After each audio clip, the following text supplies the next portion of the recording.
In 1975 we did 3 gigs, Port Pirie, Port Augusta and Whyalla with AC/DC. I mean, the Port Pirie Hotel, you can imagine this, just like a corner pub with a very small room and a little stage, and there was AC/DC on it. Angus at one stage leapt out into the audience, jumped on somebody's table, knocking beer jugs left, right and centre, and just spun around on this table. And I mean, it was very inspiring. I don't know what they saw in us, because I don't think we were that good in those days. I mean, I think we were entertaining, and we had a couple of good songs. We had Face Again, but we were talking to Angus and Malcolm, and they said, we want to go back and tell Brother George about you guys, and you should think about signing with Alberts.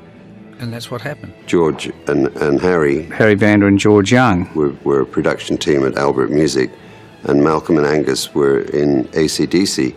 So they went back to their big brother George and said, you should check out this band that we've been touring with. They must have seen something in us. I think we got a lot of confidence from them. I mean, we felt like we were in this big club. We had Harry Vander and George Young, who were just fantastic, and we learned a lot, particularly I think from George. Rose Tattoo were there, Ted Mulry Gang, John Paul Young, of course, singing George and Harry's songs. It was just this great club, and there was a bit of a kind of cockiness about us all, sort of an arrogant confidence. Well, let's talk about George and Harry. A lot has been said about Vander and Young, of course, and we won't go into it too heavily, but what difference have they, or what influences, what can they teach a good young rock and roll band like yourselves from Adelaide? Well, how to play like a good rock and roll band.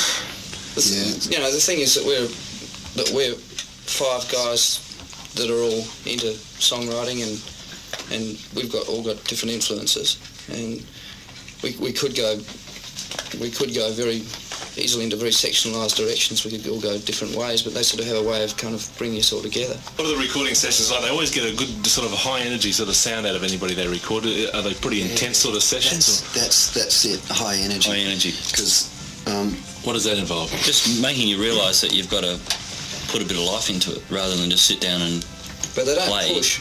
They don't push at all. No, they get you to push. the thing is that a band can come into a studio with about 20 different ideas about a way they want to do the song. And George and Harry can listen to the band once, and they know which way the band can do it best. They gave us a lot of our early songs are really kind of almost country-ish jug band sort of songs that we were trying to play as a rock band. And George would just say, just play them, like they are, but play them with loud guitars. But he would suggest things. He'd say, he looked up at us one day, sitting in a chair, and he looked up and he said, you guys ever thought about having your hair cut? And of course we all got quite protective about our long hair at the time. I wouldn't be protective now. But we went, we don't want to cut our hair. And he said, well, but if you cut your hair, you'd be the first band in Australia to get out there with short hair. And so we did. And we got an advance from Alberts of $5 each to get our hair cut. And sure enough, the next royalty period, they took that back. But I loved that company, they were great. And we felt elated and vindicated that somebody believed in what we were doing. They didn't know what the direction was either, but they had faith in us, and we had faith in ourselves. Nice one. And that's when George was really happy with something, that's what he'd do. He'd say, nice one. We see so many people around, good songwriters, groups, singers that have a lot of talent but never get the chance to get somewhere. We just like to give them this chance.